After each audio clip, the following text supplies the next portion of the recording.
దేవుడికి అసాధ్యమైనది ఏది లేదు. దేవుడు ప్రతి సమస్యని పరిష్కారం చేస్తాడు, ప్రతి రోగముకి విడుదలిస్తాడు, ప్రతి అక్కర తీరుస్తాడు. నమ్మిక ఉంచిన వానికి కార్యము జరుగుతుంది, నెమ్మది దొరుకుతుంది. ఇంట్లో సమాధానం లేదు, నమ్మిక ఉంచవనుకో, నువ్వు వచ్చి ఇంటికి వెళ్లే లోపే సమాధానకర్త అయిన దేవుడు సమాధానం అనుగ్రహిస్తున్నాడు.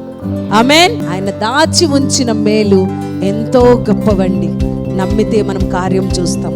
ఈ 2025వ సంవత్సరము సంఘానికి గొప్ప వాగ్దానం ఇచ్చాడు. ఏమనిచ్చాడు? యెహోవా నీవు మాకు సమాధానమును స్థిరపరచుదువు, నిజముగా మా పక్షమున ఉండి మా పనులన్నీ సఫలము పరచుదువు. ఆమేన్. ఏం చేస్తాడు? ఏమిస్తాడు? సమాధానము, సంతోషము, నెమ్మది. ఇన్ని సంవత్సరాలు ఆగిపోయిన పనులను కూడా దేవుడు సఫలము చేయగలడు.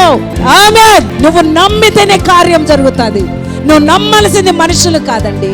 మనుషుల్లో మనసు మారిపోతుంది, కానీ దేవుడు మారడు. దేవుని ప్రేమ మారదు. ఆమేన్.